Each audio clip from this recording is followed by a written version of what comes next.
तर आज भरपूर भाज्या घालून केलेला आपण शेवयाचं उपीट करूया, म्हणजेच शेवयाचा उपमा करूया।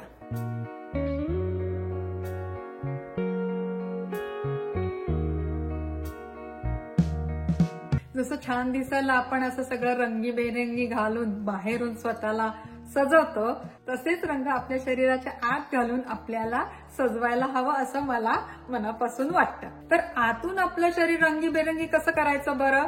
तर भरपूर भाज्या खाऊन। तर आज भरपूर भाज्या घालून केलेला आपण शेवयाचं उपीट करूया, म्हणजेच शेवयाचा उपमा करूया। मी ह्या आता गव्हाच्या शेवया घेतलेल्या आहेत। शेवयाचं उपीट करताना शेवयाचं आणि पाण्याचं प्रमाण बरोबर असलं पाहिजे। इथे मी 2 कप शेवया घेतलेल्या आहेत, त्या गव्हाच्या आहेत। त्याच्यासाठी 2.5 कप गरम पाणी वापरायचंय। कसं कधी ते मी तुम्हाला करताना दाखवेन। आधी ह्या शेवया आपण चांगल्या तुपामध्ये खरपूस भाजून घेऊया। ते तूप गरम झालंय, शेवया घालते ह्याच्यामध्ये। हे बघा, शेवया अशा छान मंद आचेवरती खरपूस भाजून घ्यायच्या। झाल्यात आता शेवया भाजून। पॅन बाजूला करते आणि कढई गरम करायला ठेवते। त्याच्यामध्ये हे कोकोनट ऑइल घालते। आता तेल गरम झाले, मोहरी घालते। नेहमीप्रमाणे चांगली मोहरी तडतडू देत। जिरं, कढीपत्ता, मिरच्या, ही मोड आलेली मेथी थोडीशी घालायची, कांदा, हळद, हिंग। गॅस बारीक करायचा। ही आल्याची पेस्ट घालते आणि भाजलेले शेंगदाणे। आता कांदा आणि शेंगदाणे चांगले तेलामध्ये परतले। त्याच्यामध्ये आता आपल्या सगळ्या भाज्या घालते। हा हिरवा वाटाणा, फरसबी, ही भोंगी मिरची आणि गाजर।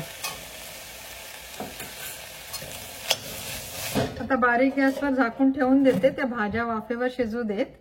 आता 5 मिनिटं झाली, झाकण उघडते आणि त्याच्यामध्ये गरम पाणी घालते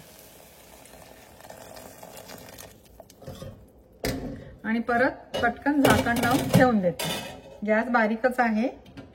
त्याच्यामध्ये मीठ घालूया। आता थोडा गॅस मी मोठा केलाय, पाण्याला चांगली उकळी येऊ देत्या। आता झाकण उघडते।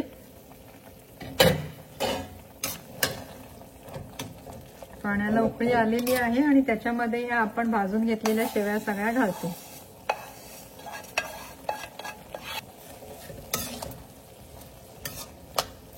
आता गॅस बारीक करते आणि परत झाकून ठेवून देते।